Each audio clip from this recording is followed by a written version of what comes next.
Hello everyone, welcome to SP with biology classes. हम लोग यहाँ पर 11th क्लास की बायोलॉजी कर रहे हैं। चैप्टर 1 हम लोगों का कंप्लीट हो चुका है। चैप्टर 2 जो है जीव जगत का वर्गीकरण। क्या है? जीव जगत का वर्गीकरण, जिसमें हम लोगों ने इंट्रोडक्शन को बहुत अच्छे से समझ लिया है। अगर आपने वो क्लास हमारी नहीं देखी है तो डिस्क्रिप्शन में नीचे प्लेलिस्ट का लिंक पड़ा हुआ है, आप वहाँ से जाकर के सारी क्लासें देख सकते हैं। ईजिली आप वहाँ से देख सकते हैं। ठीक है, तो जो आज का हम लोगों का जो चैप्टर है, तो इसकी क्या है, देखो नीट के एग्जाम के लिए 5 किंगडम जो है, 5 जगत जो होता है नीट के एग्जाम के लिए, आपके लिए कॉम्पिटेटिव एग्जाम के लिए, प्लस आपके 11th क्लास की बायोलॉजी जो है सिलेबस है, उसमें बहुत ही अच्छा एक इंटरेस्टिंग टॉपिक है। तो आइए देखते हैं 5 जगत का अवधारणा। ठीक, 5 जगत की अवधारणा यानी कि 5 किंगडम। ठीक, इंग्लिश में कहते हैं 5 किंगडम। अगर क्वेश्चन बने कि 5 किंगडम किसने दिया था, तो R.H. विटिकर ने दिया था। किसने दिया था? R.H. विटिकर ने दिया था। कब दिया था? तो 1969 में दिया था। तो सन 1969 में R.H. विटिकर द्वारा दी गई थी 5 जगत की अवधारणा। ठीक है, सन 1969 में R.H. विटिकर के द्वारा 5 जगत की अवधारणा दी गई थी। और इस अवधारणा का देखो, इस अवधारणा में वर्गीकरण के निम्नलिखित मापदंड थे। जो ये अवधारणा दी गई थी 5 जगत की R.H. विटिकर के द्वारा, तो इस अवधारणा के कुछ निम्नलिखित क्या थे? मापदंड थे। मापदंड कौन कौन थे देखते हैं। कोशिका की संरचना, सेल की संरचना कैसी है, सेल का स्ट्रक्चर कैसा है, ओके। और शारीरिक संरचना, जो शारीरिक संरचना है वह कैसी है। पोषण की प्रक्रिया कैसी है, जो जीव जंतु है उसमें न्यूट्रिशन किस प्रकार का है। प्रजनन व जातिवृत्तीय संबंध कैसा है। ठीक, तो इतने क्या थे? मापदंड थे। अब 5 जगत में कौन कौन से फाइलम रखे गए हैं ये देखते हैं। देखो, Monera, protista, fungi, Plantae, Animalia. ठीक है, ये 5 जगत के थे। आपकी एनसीईआरटी के बुक में एक चार्ट बना हुआ है, चूंकि इसके आगे हम आपको समझाएंगे। अगर वो आपने याद कर लिया तो आपको समझ लिए 5 जगत बहुत अच्छे से तैयार हो जाएंगे। तो सबसे पहले हम लोग क्या पढ़ेंगे? मोनेरा जगत पढ़ेंगे। सबसे पहले क्या पढ़ेंगे हम लोग? मोनेरा जगत पढ़ेंगे, फिर प्रोटिस्टा पढ़ेंगे, फिर फंजाई पढ़ेंगे, फिर प्लांटी और एनिमिलिया पढ़ेंगे। ओके, तो मोनेरा का इंट्रोडक्शन देख लेते हैं सबसे पहले कि मोनेरा में क्या क्या दिया हुआ है। मोनेरा का परिचय देख लेते हैं। ओके, इंट्रोडक्शन देख लेते हैं। ठीक, तो देखो, सबसे पहले जो मोनेरा में जो जीव जंतु आते हैं, सबसे पहले क्या होते हैं? एक कोशिकीय होते हैं। ठीक, कैसे होते हैं? एक कोशिकीय होते हैं। प्रोकैरियोटिक होते हैं। कैसे होते हैं? एक कोशिकीय होते हैं मोनेरा जगत में। और कैसे होते हैं? प्रोकैरियोटिक होते हैं। और केंद्रक झिल्ली जो होती है वो अब्सेंट होती है। ठीक, केंद्रक झिल्ली कैसी होती है? अब्सेंट होती है।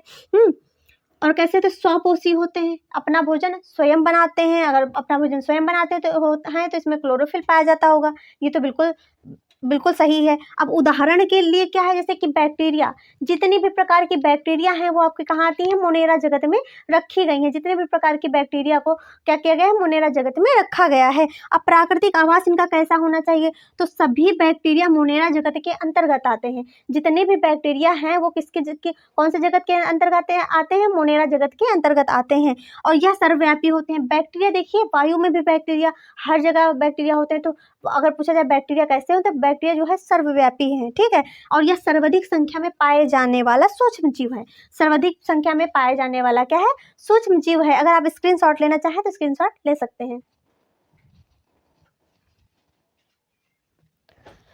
तीसरा क्या है? तीसरा देखिए, मुट्ठी भर मिट्टी में, आप मुट्ठी भर मिट्टी लेते हैं, मुट्ठी भर मिट्टी उठाते हैं, तो उसमें सैकड़ों प्रकार के क्या बैक्टीरिया देखे गए हैं। ठीक, एक मुट्ठी भर माटी में जो है सैकड़ों प्रकार की बैक्टीरिया देखी गई हैं।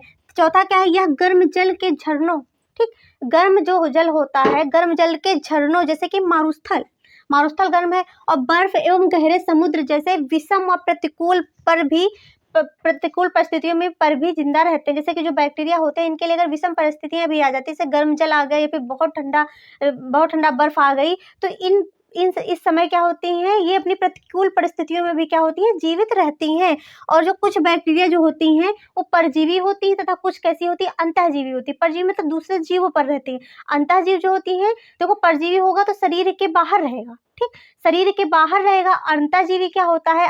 जैसे कि अंतःजीवी, अंतःपैरासाइट जो होते हैं अंदर, शरीर के अंदर रहने वाले जीव होते हैं। तो कुछ परजीवी होते हैं और कुछ अंतःजीवी होते हैं। अब हम लोग बैक्टीरिया की संरचना देखेंगे। ठीक, बैक्टीरिया की संरचना देखेंगे। देखिए, बैक्टीरिया जो आपको ये अंदर वाली परत ये दिख रही है, इसको कहते हैं प्लाज्मा झिल्ली। क्या कहते हैं? प्लाज्मा मेम्ब्रेन कहते हैं। और इसके ऊपर वाली जो लेयर आपको दिख रही है तो इसको कहते हैं कोशिका भित्ति। क्या कहते हैं?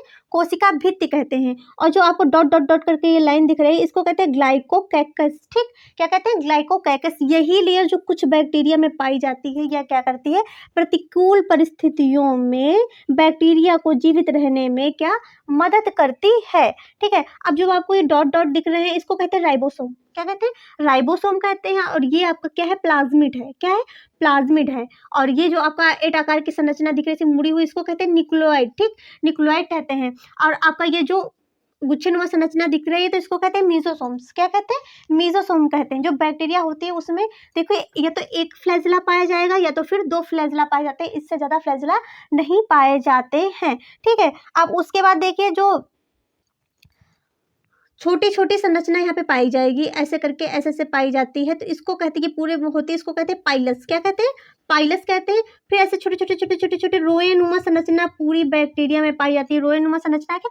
पूरी बैक्टीरिया में पाई जाती है। इन रोओं को कहते हैं सीलिया। क्या कहते हैं?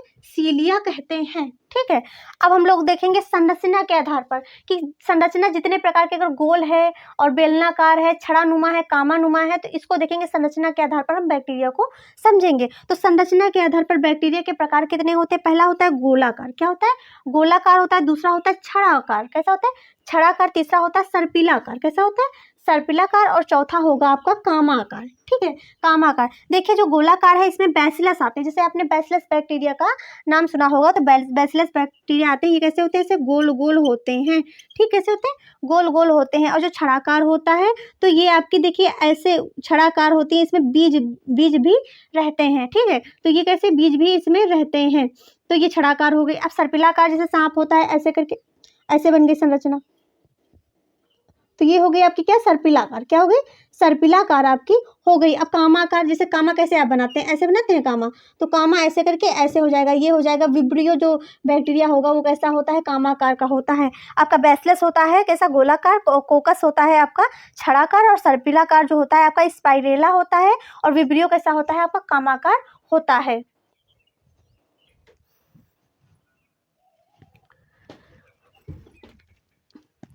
अब हम लोग समझते हैं बैक्टीरिया के प्रकार। ठीक, क्या समझते हैं? बैक्टीरिया के प्रकार।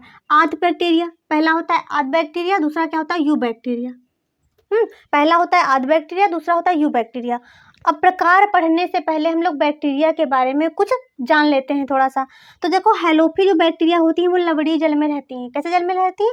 लवणीय जल में रहती हैं। और मैथ्रोनोजन जो बैक्टीरिया होती हैं वो घास खाने वाले जो पशु होते हैं उनके रोमेन में रहती हैं। और थर्मोएसिडोफिलस जो बैक्टीरिया होती हैं वो अधिक तापमान में रहने वाली होती हैं, जैसे कि गर्म झरनों में। अब बैक्टीरिया का हम लोग पोषण देख लेते हैं।